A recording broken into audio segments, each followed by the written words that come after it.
penanganan PMK ini lebih jadi prioritas begitu. Meskipun sebenarnya juga nanti petugas ini juga harus kita ya, terutama dokter hewan ini harus benar-benar juga punya membersihkan diri juga setelah itu gitu ya.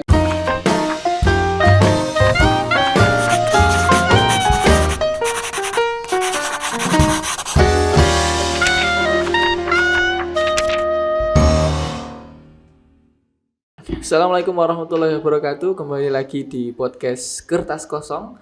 Kali ini kita kedatangan tamu yang luar biasa lagi dan membahas tentang yang lagi happening ya akhir-akhir ini di dunia peternakan ya khususnya, dan banyak juga yang bertanya-tanya, dan kebetulan juga momentumnya mendekati Idul Adha ya. Gimana panen rayanya petani peternak itu kan muslim juga saat-saat ini ya, dan langsung kita datangkan yang berkompeten lah ya sesuai dengan latar belakangnya lah ya, dokter daerah ya. Iya, daerah. Dokter hewan langsung dari Dinas Pertanian juga, dan kita undang beliau dari PDHI juga ya, PDHI Persatuan Dokter Hewan Indonesia wilayah Pacitan nih. Iya, wilayah Pacitan.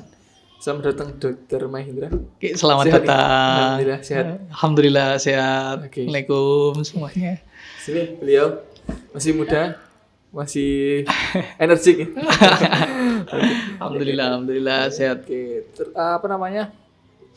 Tadi bilang habis dari kandang, Mas? Iya, tadi ya kita dari pasien gitu kan.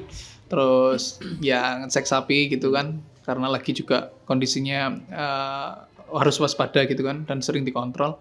Tapi tenang aja, kita udah desinfeksi, udah mandi juga semua. Dan ini PMK kan enggak zoonosis ya, Pak? Enggak zoonosis. Enggak menular. Tidak menular ke manusia ya? Tidak menular ke manusia, aman. Tapi manusia aman. Bisa membawa virus, menularkan ke hewan juga lainnya. Okay. Sebenarnya sebelum masuk ke tentang apa itu PMK, mungkin bisa disampaikan update. Ini kan tayangnya Rabu ya, jadi nggak terlalu lama kita tag-nya kan. Ini hari Senin. Jadi insya Allah semoga 2 hari ke depan ini nggak ada update nggak ada tambahan gitu ya. Lah ya. Update tetap ada, mungkin update-nya menurun ya. Ya, amin. Mungkin sampai hari ini Pacitan itu sudah seberapa banyak yang kena, terus penanganannya sejauh mana nih? Oke, jadi saya ngomong dulu ya tentang PMK ya. Jadi PMK ini kan penyakit mulut dan kuku ya. Penyebabnya virus. Dan virus ini kan memang sifatnya penularannya lewat airborne, jadi lebih cepat penularannya dan masif sekali. Di Pacitan ini kondisinya juga lumayan penularannya. Lumayan cepat ya? Cepat banget. Jadi kita di Pacitan ini kasus yang sudah terdeteksi dan sudah teridentifikasi itu sekarang sampai sekitar 150-an. 150-an ya, per hari ini ya? Iya, 150-an. Nah, itu kondisinya hampir rata tiap kecamatan. Kecamatan Bandar itu sekarang sudah hampir 97-an. Terus Nawangan itu 30-an. Ya. Kalau Kecamatan Pacitan ini 20-an. 20. Jadi yang tinggi di Bandar karena perbatasan ya dengan provinsi lain malah. Ya. Jawa Tengah. Jadi pertukaran ternak itu lebih banyak ya. Betul. Dan populasinya juga lebih tinggi juga ya di Bandar sama Nawangan itu. Jadi padat juga gitu, peternaknya padat juga, kandang-kandangnya juga, itu yang menyebabkan cepat sekali juga penularannya. Oke, sekitar 150-an ya? Iya, 150-an. Bahkan ini kita update lagi, kayaknya udah ada penambahan per hari ini. Ya? Tadi ada laporan masuk sekitar 23, jadi mungkin ya bahkan lebih lah, 150-an. 150 lebih ya? Oke, jadi memang karena airborne tadi. Terus sedang banyak-banyaknya transaksi mungkin. Betul sekali. Ternak. Mungkin juga pas peternaknya lagi survei atau membawa kan bisa jadi ya, karena bisa nempel juga kan di bajunya, kadang juga bisa nempel juga di alat-alat kandangnya juga, itu rawan juga. Bahkan antar tetangga itu juga bisa juga tertular. Oke, terus PMK kan kok secepat itu ya Mas? Kan, banyak yang bertanya-tanya seperti apa PMK itu apa sih? Mungkin kan kayak masih dejavu COVID ya Mas. Masyarakat kan masih dejavu COVID, apalagi COVID dulu kan momentumnya pas Idul Fitri. Ya, ini ya. Idul Adha ada lagi Nggak boleh nih. kemana-mana juga itu ya. Kalau dulu manusia sekarang hewan gitu. Sedangkan hewan yang kita bahas ini kan ternak yang sangat dekat dengan kita kan. Kecuali kalau yang diserang hewan peliharaan kan terbatas kan. Kalau ini kan hewan ternak yang dekat dengan masyarakat, dengan umat muslim utamanya selaku mayoritas juga. Dan hari raya kurban ini, nah mungkin bisa dijelaskan terkait PMK ini sebatas virus yang seperti apa, terus model penularannya seperti apa, dan ciri-cirinya. Oke. Ya, sekali lagi kan ini kan PMK ini kan penyakit mulut dan kuku ya. Jadi memang reseptornya ya hanya ada di sekitar mulut dan ada di sekitar kuku. Dan penularannya memang banyak sekali variannya. Bahkan kita boleh ngatakan itu ada lewat darat, ada lewat udara juga ya, bisa lewat juga air kayak gitu kan. Jadi penularannya itu lewat mulutnya itu juga bisa, hembusan nafas kayak gitu. Bahkan kalau salah satu contohnya ya itu gejalanya yang khas itu berliur ya. Jadi berliur banyak gitu, berliur banyak. Nah ini liurnya ini kan kena pakan ini. Nah ini kalau mungkin kena tangannya orang, terus nanti kena ternak yang lain itu cepat sekali menularnya. Bahkan soalnya langsung ya itu. Langsung. Jadi itu bahkan juga nanti kotorannya itu juga bisa nularkan loh. Jadi baik yang padat ataupun yang cair ya, baik dari kencingnya ataupun dari kotoran padatnya itu bisa nularkan juga. Deket banget ya maksudnya untuk penularannya itu dari berbagai macam sisi ya. Iya. Bahkan kalau misal kotorannya ini ya itu nanti mungkin dibawa ke lahan pertanian misal, terus nanti dikena orang, terus kemudian nanti juga orangnya nanti ke kandang, itu juga bisa juga gitu. Kan aliran air itu juga kalau misal nanti kotorannya teralirnya ke kandang-kandang teman-temannya ataupun sekitarnya juga rawan sekali. Itu bahkan ini yang kita benar-benar lagi kuatkan ya, harapannya teman-teman dokter ini yang lagi kita kuatkan ini di sapi perah. Jadi di sapi perah ini kan kalau penularannya lebih masif lagi. Jadi lewat air susu itu bisa menularkan gitu. Jadi kita sangat tingkatkan kewaspadaan lah terutama di sana. Air susu untuk anaknya juga berarti ya? Iya bisa, otomatis nanti bahkan anaknya ini tertular juga penyakit ini gitu. Terus sejauh ini sosialisasi yang dilakukan oleh teman-teman dokter itu untuk biar nggak khawatir para peternak ini seperti apa? Iya sih, alhamdulillah kita ini kan teman-teman dokter di Pacitan ini, dokter hewan ini kan tersebar di beberapa kecamatan juga, dan tentunya dalam rangka penanganan ini kan kita kolaborasi ya dengan berbagai instansi, baik dinas ketahanan pangan juga dan pertanian di Kabupaten Pacitan, terus juga pemerintah desa, kecamatan begitu. Jadi kita masif sekali untuk sosialisasi, terlebih di tingkat desa gitu ya, karena memang basisnya ini desa juga yang kena gitu ya. Itu kita hampir rutin ini jadwal untuk sosialisasi. Jadi ke desa-desa, kadang juga sampai ke kelompok tani tuh, kelompok tani, kelompok ternak. Paling dekat ya. Paling dekat, paling yang mereka punya aset itu, investasi ternak itu tadi. Ya harus masif kita ini. Gitu. Terus untuk mungkin yang belum terkena nih, untuk antisipasinya seperti apa? Dari mulai mungkin waktu jual beli, terus waktu mungkin masih breeding juga, itu seperti apa? Langkah-langkah antisipasinya itu?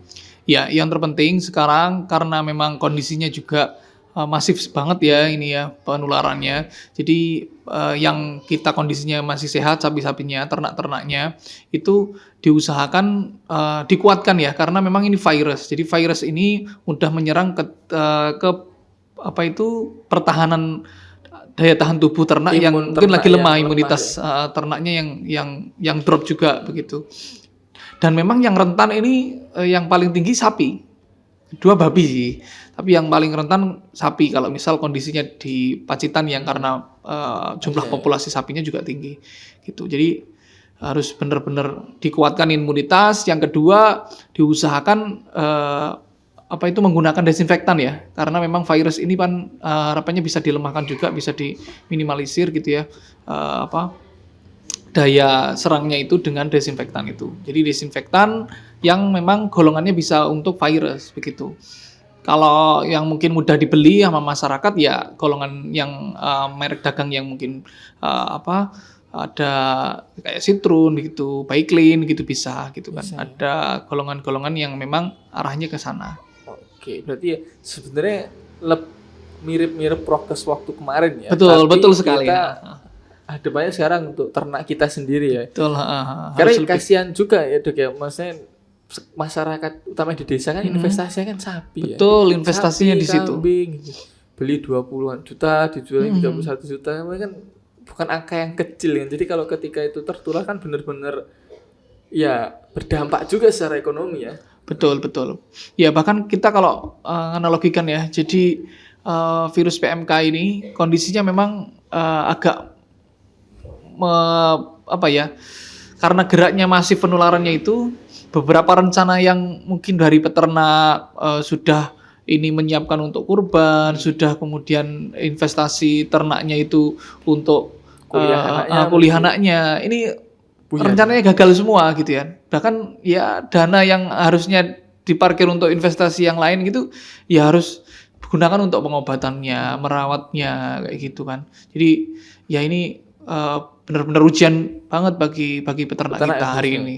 Gitu. Ini kalau udah kena misalnya, itu terus langkah selanjutnya yang harus dilakukan para peternak mungkin atau tetangga yang tahu bahwa ini tanda-tandanya udah menuju ke sana. Sekalian mungkin dibahas tandanya dulu. Mungkin tanda hewan yang terkena PMK ini. Kemudian ketika tanda-tanda itu ada, langkah apa yang kira-kira bisa dilakukan untuk para peternak ini? Oke. Ya, jadi gejalanya itu yang khas tadi ya, liur ya. Kalau kita menyingkatnya LLP ya. LLP yang pertama liur. Jadi liurnya itu berlebihan banget ya. Jadi sampai kemudian kalau diwadahi itu bisa mungkin 1 baskom lebih gitu ya. Ngecas terus ya. Kenapa bisa sampai liur berlebihan itu? Karena memang di mulutnya ini ada peradangan. Jadi ada luka gitu ya. Sariawan. Kalau bisa orang sariawan gitu ya. Jadi ada luka. Jadi di bagian mulutnya, di bagian gusinya kayak gitu ya. Bahkan di hidungnya juga. Gitu. Jadi ada luka. Jadi L yang pertama itu liur, L yang kedua luka. Jadi di mulutnya tadi. Yang selanjutnya yang ketiga P itu pincang. Jadi bisa sampai pincang loh. Jadi menyerangnya itu di bagian kukunya gitu kan. Antara 2 kuku itu. Ya intergigitinya mana ya. Jadi di sela-sela kuku tadi. Itu jadi lunak kayak gitu. Jadi akhirnya gitu ya, bernanah, terus kemudian merah, luka kayak gitu. Ya, dan memang kategorinya virus ini penyakit ini menyerangnya pada hewan berkuku genap atau berkuku belah. Jadi ya bisa kambing juga gitu ya. Bisa kuda juga bisa babi. Domba, babi tadi gitu ya. Jadi memang menyerangnya di peternakan ya gitu ya, dekat dengan manusia. Dekat manusia, betul yang memang sering ternak dikonsumsi juga gitu. Tidak cuma buat umat muslim juga sebenarnya ini ya. Ya karena sih. Babi kan kena juga kan. Kena juga, makan lebih parah juga. Kalau misal udah kena, dia derajat sakitnya lebih parah juga gitu. Mungkin kedetek di Pacitan nggak ada ya yang nggak ada. Kita lebih lain. Ya semoga nggak ada lah ya. Ya amin. Oke, gitu. Berarti berkaki ganjil genap. Ya. Kalau ganjil lo kayak anjing ganjil apa? Ya, kucing kayak gitu-gitu. Itu ganjil ya. Oke, 35 gitu ya. Oh, sampai ada segitunya. Oke. Terus itu kan tadi ciri-cirinya ya, tadi LLP, liur, kemudian sampai luka ya tadi, baik di kaki maupun di mulutnya. Terus yang P yang tadi pincang. Oh ya, P pincang. Jadi pincang tadi ya. Jadi susah nanti. Jadi kalau sudah kena ini biasanya gejalanya itu jadi malas berdiri, terus kemudian ada kondisi di mana ada luka tadi juga di kakinya juga kayak gitu. Itu sih yang agak bahaya. Oke. Iya, karena badan sapi kan biasanya besar ya. Besar. Kalau pincang kan ya mau nggak mau ya depro aja. Ya makanya memang kita himbau kepada peternak. Jadi ketika timbul gejala itu ya untuk segera lapor karena memang ada stadiumnya ini Mas. Jadi ada ada fasenya lah ya. Jadi fase pertama memang sapi ya biasa kalau kena sakit gitu ya gejalanya dia nggak mau makan. Terus kemudian demam. Mirip sama gejala sakit lain lah ya. Sakit lain ya biasanya gitu. Ada yang kalau yang ini memang muncul hampir sama munculnya itu dengan gejala penyakit yang kita sebut demam 3 hari kayak gitu ya. Jadi nggak mau makan pertama. Ini fase pertama nggak mau makan kayak gitu ya. Yang kedua berliur itu tadi, berliur berlebihan itu udah masuk ke yang kedua gitu ya. Fase kedua itu sudah nanti berliur terus kemudian ada luka gitu. Itu. Terus kemudian yang ketiga itu sudah kayak bintil-bintil kayak gitu. Nah, itu yang kemudian masuk ketiga. Makanya kita harapkan kalau sudah berliur terus kemudian ada mungkin juga mau makan terus kemudian agak demam gitu ya segera lapor ke Mending petugas. lapor aja ya, Mending daripada lapor kita kepada nggak dokter hewan terkait atau mungkin petugas kesehatan hewan terkait juga gitu. Jadi semakin dini untuk mendeteksi ya itu semakin mempermudah untuk recovery ya untuk pengobatannya dan kemudian segera arah ke sembuhnya juga kayak gitu. Oke. Berarti lantas selain lapor nih, kan misalnya udah lapor. Terus ini apakah sama dengan COVID yang ada masa inkubasinya mungkin atau kayak sebenarnya bisa sembuh sendiri, tapi nggak semuanya bisa melewati fase kritisnya itu. Apa seperti itu apa gimana? Ya hampir sama. Jadi kritisnya itu kan nanti di 2 tadi ya, karena memang reseptornya di 2 ya, di mulut dan kuku. Jadi mulut itu kan luka. Luka ini bahkan sampai kemudian nanti coplok-coplok gitu ya. Jadi agak mengelupas juga gitu kulitnya. Nah itu memang ini yang kita udah lakukan di lapangan ya. Jadi memang ini butuh kolaborasi dan sinergi dengan peternak ya, kerjasama yang baik. Jadi antara petugas dokter hewan ataupun kesehatan hewan gitu ya dengan peternak ini harus maksimal. Jadi terapi obat kita masukkan gitu ya. Itu juga harus diimbangi sama peternaknya juga harus istilahnya kalau kita dalam bahasa Jawa nelateni ya. Iya, jadi nelateni melayani orang sakit lah ya. Betul. Bahkan makan itu rumput kan panjang-panjang tuh kadang. Kita harus lebih lunakkan gitu juga. Kita lunakkan terus kadang betul lah. Makan ada yang memang disuapin juga gitu kan. Kalau kondisinya virus karena harus masuk, makan harus masuk. Itu yang lebih memudahkan untuk ya tadi recovery-nya tadi. Ngelewatin luka yang di sini lah ya. Betul. Karena dalamnya kan nggak luka. Betul. Sedikit aja kena itu kan kalau misal nggak lunak kan kerasa sakit kan di mulutnya kayak gitu. Makanya harus ditelateni lah bahasanya gitu. Itu yang penting. Berarti ketika sudah kena, tapi berarti benar bisa sembuh sendiri. Kalau sembuh sendiri kita di beberapa penelitian belum ada yang arah ke sana ya. Jadi memang harus terapi tadi begitu ya. Karena tapi memang bisa sembuh tapi tetap bisa. Ya. Nanti memang kalau sembuh total itu kita harus buktikan juga ya tetap dengan lab ya, dengan PCR gitu ya, negatif gitu nanti konfirmasinya. Jadi ketika kondisinya misal kita tangani ya, kalau kondisinya awalnya tadi demam nggak mau makan ya kita kasih kemudian penurun panas tadi demam itu tadi. Kalau mungkin sudah sampai luka ya kita kasih yang untuk anti luka sampai anti nyeri gitu ya. Jadi harus sesuai gejalanya yang muncul apa gitu kan. Karena kadang bisa jadi pincangnya ini di akhir. Bahkan memang virus ini cenderung pincangnya setelah gejala tadi di mulutnya tadi kayak gitu yang luka tadi baru kemudian pincang. Berarti mendekati ajal baru ini lah ya. Ya, bukan mendekati ajal ya. Maksudnya mendekati di ujung-ujung virus ini semakin parah mungkin kayak gitu, ke kakinya luka kayak gitu tadi. Oke. Berarti yang bisa dilakukan peternak mungkin kalau misalnya sudah ada yang suspek langsung dipisah berarti ya? Ya, kita bahasanya karantina lah ya. Karantina di isolasi sendiri ya. Di isolasi sendiri itu lebih bagus. Cuman kalau kandang peternak enggak ada ya benar-benar harus dirutinkan tadi desinfektan tadi gitu ya, didesinfeksi gitu ya. Tapi lebih baik sekalian dipisah aja ya. Betul, dipisah karena yang sakit sama yang sehat dipisah gitu. Oke. Karena ya kita jaga ini kan kita nggak tahu imunnya nih hewan nih kuatnya kan kapan kan nggak tahu. Betul. Malam lagi hujan besar gitu kan juga repot juga kedinginan. Iya betul sih. Apalagi kan gitu. Ya tadi ini kan hewan sih nggak bisa ngomong ya. Jadi kita nggak tahu apa yang dirasain hewan. Tanda-tandanya kan sudah ada tadi ya kayak liur, terus kemudian luka dan pincang gitu. Nah tadi kan antisipasinya setelah mungkin ada ciri-ciri yang nampak. Segera laporan.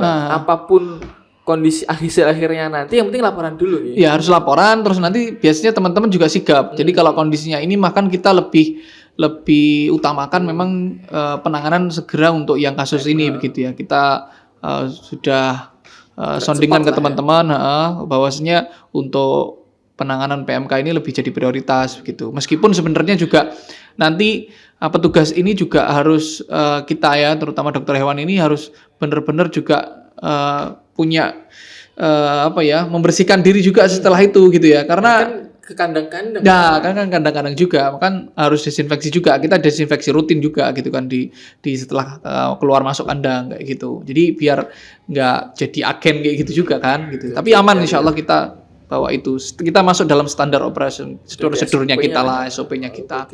Itu. Buat peternak lebih baik untuk cari amannya juga segera laporan. Segera laporan, kita akan segera tangani kayak Terus gitu. nanti akan dijelaskan lebih lanjut terkait langkah-langkah yang mungkin bisa segera dilakukan ya. Terkait baik itu obatnya mungkin dan langkah-langkah selanjutnya lah ya. Betul. Jadi kalau tadi ada gejalanya sudah mulai liur berlebihan kan ada luka gitu ya. Kita sarankan nanti yang kita dari teman-teman dokter hewan dan petugas juga gitu kita lakukan pengobatan begitu ya.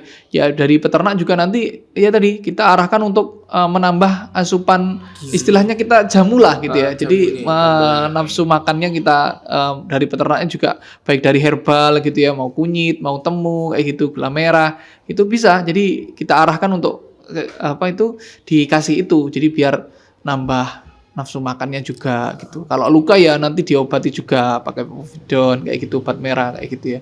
Di biar ini. Oke. Kan sudah mungkin kalau misalnya SOP terkait orang mau masuk kandang mungkin. Kadang kan ada peternak yang nggak telaten bersihin kandang. Pokoknya ya sih hewan ini gitu. Itu bagaimana? Kayak mungkin kan kalau di waktu prokes ada 5M gitu. Iya, iya. Nah, kalau untuk hewan ini bagaimana untuk langkah antisipasi bagi peternak mungkin kalau pas mau jual beli mungkin ya harus cuci tangan dulu lah atau bagaimana? Ya, kalau kita dari PDHI. Kalau kita dari PDHI harapannya kalau peternak ini ya memang harus membatasi lalu lintas. Jadi bahkan lalu lintas yang keluar masuk kandang ini benar-benar harus dibatasi. Kalau bisa ya hanya peternak itu aja gitu ya. Bahkan kadang saudaranya karena di desa ya, jadi kan kalau gitu ya jenguk gitu ya. Ya sementara kita harapkan untuk tidak dulu begitu ya. Nggak usah terlalu kepo dulu lah. Betul. Ya demi keamanan bersama lah gitu ya. Jadi cukup peternak gitu ya, mungkin bisa bantu support doa gitu ya. Itu lalu lintas pertama dibatasi gitu ya di kandang itu gitu ya. Terus rutin memang kita harus rutinkan untuk desinfeksi ya. Bahkan kalau udah yang suspek tadi terkena gitu ya, itu 1 hari 2 hari sekali harus disemprot gitu kan.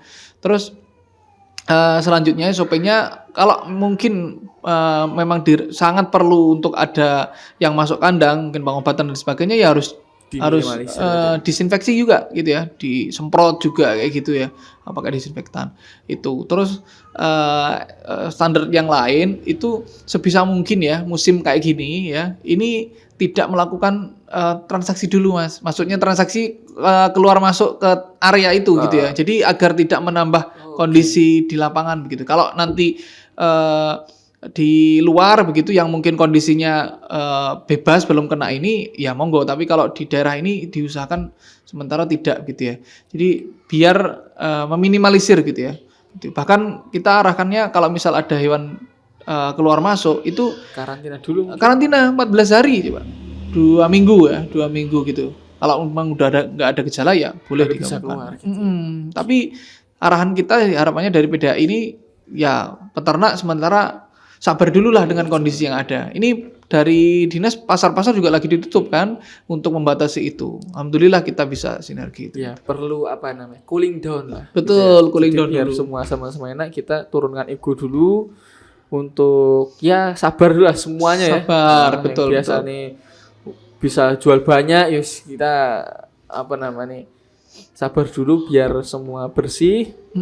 Kalau udah bersih kan enak ya perputaran. Mungkin kalau misalnya memang harus jual beli mungkin bisa dengan sesama peternak lokal dulu mungkin betul yang luar kota nggak tertular lah ya. Gitu.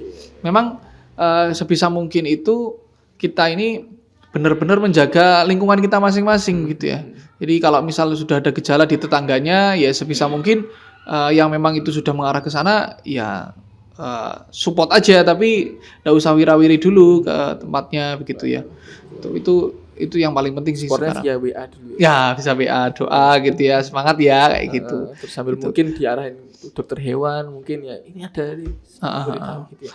Ya karena sekali mungkin ya nanti kalau misal ada yang sampai melanggar ya, jadi ada yang datangkan, ini kejadian ya sudah ada didatangkan gitu ya. Memang 1 hari 2 hari nggak ada gejala, tapi 3 hari bergejala. Terus kalau udah bergejala karena bergejala mengarah ke PMK, nanti kan ini virusnya cepat sekali menyebar. Ya kan tetangganya yang kasihan nanti kena efeknya. Gitu ya. Jadi meskipun kondisinya sehat awal-awal gitu, tapi kalau sebelum 14 hari sudah bergejala, ya kemungkinan juga bisa mengarah itu, dan nanti kasihan tetangganya, kasihan lingkungannya gitu kan. Makanya keep dulu lah, mungkin bahkan yang punya dana dulu di keep dulu lah gitu ya. Pedagang juga gitu, karena kalau sudah kayak gitu nanti satu kandang berisi 10 gitu ya, datangkan sapi gitu ya. Ya ini kalau misal kena semuanya, berapa kerugiannya itu? Kalau kita hitung aja, iya sapi itu 20 juta gitu ya. Kalau sekarang kalau misal kena ini terus kemudian dijual, wah itu bisa hampir seperempatnya loh. Ya, jadi mending kan kita jaga yang ada, kita sehatkan semua, nggak terkena ini. Bahkan nanti kalau misal benar-benar sudah kasus ini menurun gitu kan, bisa jadi dari pemerintah kan mungkin dibuka ya pasarnya gitu. Jadi sama-sama itu tadi benar, turunkan ego dulu.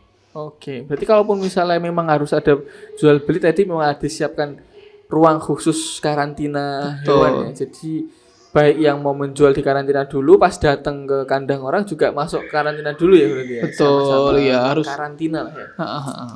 14 hari. 14 hari. 14 hari ya mirip-mirip kayak Covid ya sebenarnya. Ya, mirip banget karena memang gejala itu muncul di situ virus. Oke, terus kalau membahas sejarahnya nih, PMK kan dulu sempat ada di Indonesia dan puluhan tahun, kemudian bisa benar-benar bebas itu sekitar 6 sampai 7 tahun setelah kasus terakhir ya. Iya, betul. 86, 87. Iya, 80-an. Oke, itu apa memang seperti ini karena selama itu untuk bisa benar-benar bebas itu dinyatakan bebas itu memang butuh waktu yang lama ya? Iya, butuh waktu yang lama banget, bahkan bisa jadi 5-10 tahun juga gitu ya. Setelah kasus terakhir itu. Iya, setelah kasus terakhir gitu kan. Jadi kasus terakhir. Jadi kan nanti harus diamati dulu ya perkembangannya setelah itu gimana begitu kan. Kalau tidak ada gejala dan kasus lagi ya nanti kan harus persetujuan, bahkan persetujuannya harus kita nyebutnya OIE ya, jadi organisasi kesehatan hewan dunia begitu ya, mengakui itu gitu ya. Kita pernah dapat ya sekitar 30 tahun yang lalu. Ya, tapi karena ya kondisi lalu lintas kali ya, lalu lintas juga kebutuhan daging dan sebagainya, kebutuhan sapi yang mungkin diimpor gitu ya. Jadi ya akhirnya ya ada lagi ya booming sih ini. Disayangkan juga ya sebenarnya ya. Sangat disayangkan. Jadi memang harus ketat juga gitu ya yang lalu lintas ternak ini. Ya. Iya, peran pemerintah sangat besar sekali di sini. Dan Jawa Timur juga kabarnya kan jadi salah satu provinsi dengan kasus terbanyak, benar ya? Terbanyak, betul sekali. Dah kan munculnya pertama ya di Jawa Timur ini. Ya? Iya, ada 4 kabupaten. Jadi kalau di Jawa Timur ini ada 4 daerah itu yang dikategorikan wabah. Daerah yang intinya memang jadi apa ya? Sentrumnya gitu ya. Yang terkena awalnya itu ada 4 mulai dari Lamongan, Gresik, Mojokerto sama Sidoarjo. 4 ini. Nah, ya? Kabupaten yang lain ini termasuk Pacitan ini daerah yang tertular. Jadi ya lalu lintas tadi di Jatim kan padat juga ya populasi, terus kemudian antar kota antar provinsi juga dekat sekali. Terus ya penduduknya juga banyak peternaknya juga banyak juga. Investasinya juga di situ kan. Investasinya besar sekali di peternakan. Iya, belum habis dulu mungkin belum lupa ingatan kan antraks segala macam. Ini udah ada PMK kan. Iya. Ini tahun-tahun kalau mungkin belum waktu yang lama, kalau malah rabies belum lama malah. Belum lama. Jadi kita dulu antrak 2017 kalau nggak salah ya. Di sekarang bahkan kalau antrak kan juga bisa zoonosis ya. Jadi kan khawatir juga itu kan. Makanya kan itu sampai harus diulang-ulang juga vaksinnya. Terus kemudian sampai harus pemetaan zona juga gitu, mana ring 1 yang harus divaksin dulu, mana yang ini gitu. Oke. Terus kalau ini bicara vaksin, memang lagi penelitian untuk ke arah sana atau seperti apa? Ya, kalau vaksin ini kabarnya sekarang ini kan sudah ada yang datang juga. Pemerintah kan memang sekarang lagi impor juga dan sudah datang juga. Tapi yang tahap 1 ini ya, ini tahap 1 ya. Ini memang dikhususkan untuk daerah yang wabah dulu, yang tadi yang memang pertama Prioritas tadi lah ya. prioritas dulu tadi. 4 kabupaten itu sama punyanya ternak-ternak milik instansi pemerintah yang sebagai balai untuk bank sperma kayak gitu-gitu, yang untuk penelitian untuk dikembangkan lagi kayak gitu. Itu dulu sih tahap 1 ini. Jadi mungkin nanti kalau untuk masyarakat umum belum ya tahap kedua kali ya.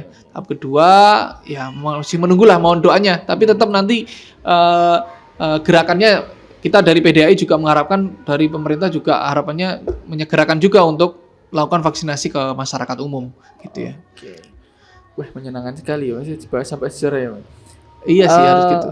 Dan ya mengkhawatirkannya tadi kan seperti yang kita bahas di awal tadi kan, karena ini kan hewan ternak yang dekat sekali dengan kehidupan kita sebagai manusia dan sebagai umat muslim juga. Bahkan tadi kan menyerang babi juga, di mana ya bukan cuma umat muslim juga akhirnya kan yang merasakan dampak dari adanya virus PMK ini ya. Dan udah sekitar bebas 30 tahunan ya. 30 tahunan. Ada lagi kan, sangat apa ya? Ya jadi PR kita bersama lah ya. PR kita bersama. Butuh sinergi dari berbagai macam pihak ini. Pihak. Jadi dari kita PDAI, pemerintah, dari Bapak Polri juga ini, polisi juga membantu untuk pengawasan lalu lintas, Bapak TNI juga benar-benar ya peningkatan juga ke masyarakat untuk ya penyuluhan juga begitu kan. Kita biar sama-sama aman semua begitu kan. Dan karena mengumpul ekonomi semua, iya. Iya kan, di situ kan ada industri transportasi, pakan, terus mungkin ya dari peternakan, pertanian masuk semua itu kan. Semua. Bahkan daya beli masyarakat ini ya rata-rata kalau misal mau bangun rumah ya, mau beli mobil, beli motor gitu ya. Sekolah anak itu kan tanah. Iya dari sapi itu. Terus ini tadi mau saya potong. Kalau misalnya udah kena nih ya kan. Tadi kan sempat dibahas potong dini. Nah, kemudian langkah apa yang kemudian titik mana yang kemudian ini udah harus masuk ke langkah yang potong dini.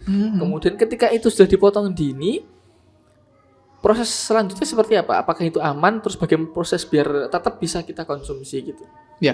Ya, jadi sebenarnya ke PMK ini ya, penyakit mulut dan kuku ini sebenarnya nggak mematikan ya, maksudnya nggak mematikan kayak antrak, misal gejala sedikit,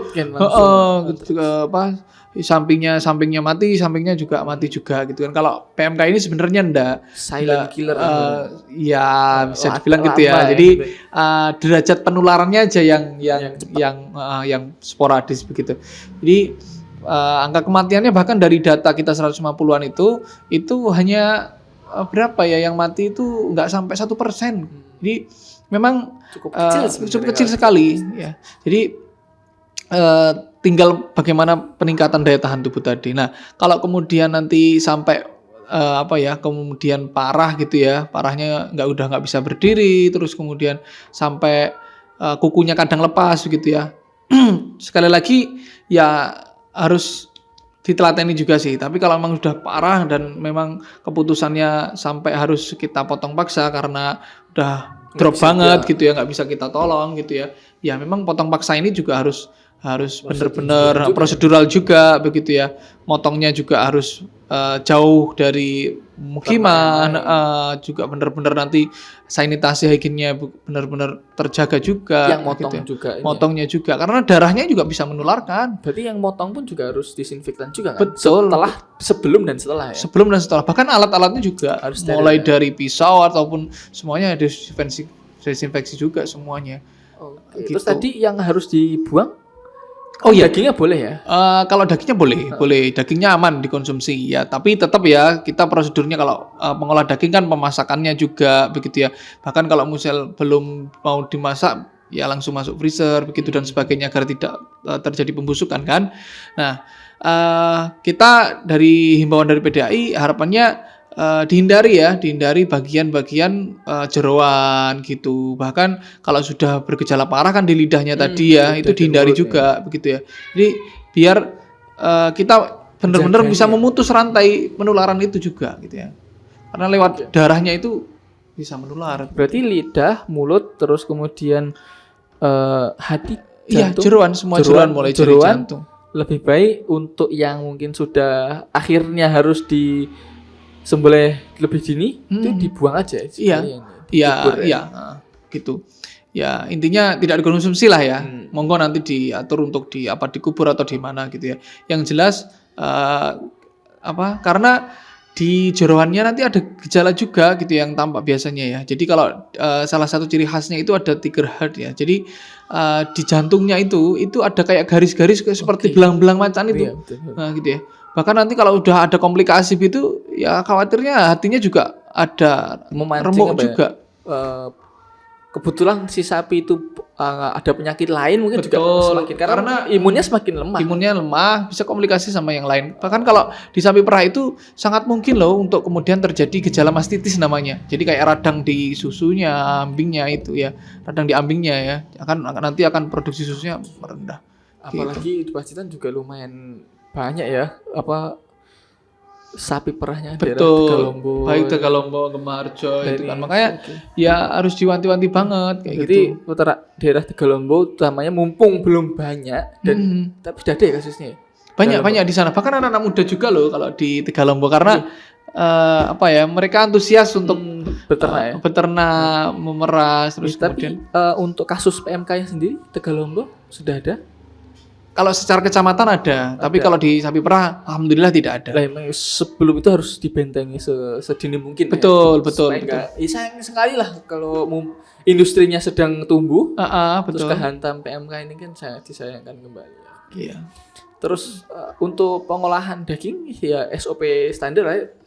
Dagingnya harus matang. Dimatangkan ya, dididihkan sampai 30 menit kayak gitu. Ya minimal itu ya, bahkan bisa lebih dari itu lebih bagus gitu ya. Itu aman kalau ininya. Tadi kan sudah kita bahas sejarah, kemudian update kasus di Pacitan, kemudian ciri-ciri sampai tips untuk menangani, dan kemudian ketika sudah suspek langkah yang buruknya ya sebelum meninggal akhirnya disembelih dulu. Yes. Nah kemudian terakhir nih sebelum kita akhiri, masyarakat, sosialisasi dari PDAI, saran-saran untuk masyarakat, kemudian kemana nih masyarakat ketika ini kayaknya udah sesuai ciri-cirinya nih, untuk laporan itu ke mana? Oke. Jadi yang pertama ketika ada gejala tadi ya, yang terutama ya nggak usah panik ya. Karena PMK ini sekali lagi bisa disembuhkan, bisa sembuh, bisa disembuhkan, bisa diterapi lebih lanjut begitu ya, dan tidak mematikan kayak gitu. Nah, nanti kalau ada muncul gejala di tingkat manapun ya, mau di desa ataupun di lingkungannya, segera lapor ya. Sebisa mungkin nanti kan di desa kita ada pendamping pertanian ya. Nah, jadi ada PPL yang mungkin di basisnya kelompok tani, bisa lapor ke situ. Atau kalau misal nanti dekat sering juga ke ini, hubungi langsung dokter hewan terdekat ya, petugas kesehatan hewan terdekat juga bisa gitu ya. Atau kalau misal ini bisa langsung ke desa juga sih. Itu intinya laporan ke desa ini ada gejala ini. Jadi biar untuk apa, agar segera dilokalisir ya, lebih enak itunya. Oke, karena memang sudah dibahas secara luas ya. Jadi desa pun harusnya sudah paham. Sudah paham. Ini kita masifkan kok ke sosialisasi di desa, jadi biar desa juga bisa. Kalau dulu di COVID ada desa tangguh, desa tangguh juga gitu ya. Ya harapannya ini juga desa tangguh juga terhadap PMK ini gitu. Oke, terima kasih atas saran, kemudian kemana laporannya kan jadi udah jelas ya teman masyarakat juga khususnya peternak dan orang-orang yang suka ternak. Kadang kan bukan peternak tapi suka ya sama peternakan gitu kan, sama dengan dunia peternakan gitu. Tadi sudah kita bahas dari awal sejarahnya Pak gimana, kemudian update kasusnya seperti apa, terus sampai penanganannya, kemudian bagaimana kita mensikapi ketika sudah ini, jangan terlalu panik dulu. Kita bisa lapor, kemudian kita bisa terapi untuk menyembuhkan ya, walaupun itu juga butuh waktu dan butuh waktu. Telaten ini, Iya. telaten karena itu juga ternak kita dan investasi kita semuanya ya. Oke, mungkin kita akan ke lapangan ya, nanti kita pengen juga tahu lebih lanjut dari tim Pacitanku, juga pengen ikut juga mensosialisasikan ini. Boleh, siap. Ya walaupun nggak deket-deket lah. Iya. Masih repot. Boleh, iya. Pokoknya kalau untuk yang hewan-hewan kan PDHI lebih ahli lah ya. Amin, insyaallah. Terima kasih Dokter Mahendra ya. Dokter Mahendra atas waktunya dan atas himbauan dan lain-lainnya ya. Semoga PMK ini segera angkat kaki dari Pacitan dan Indonesia ya secara Amin umum. ya. Dan semangat terus buat teman-teman PDHI dan teman-teman dokter hewan yang lain. Siap, sama-sama juga semangat Pacitanku ini mengabarkan. Ya, gitulah. Terima kasih, sekian. Jangan lupa like, comment, dan subscribe. Dan jangan lupa untuk selalu menjaga kesehatan kita dan kesehatan hewan ternak kita. Sekian. Assalamualaikum warahmatullahi wabarakatuh. Waalaikumsalam.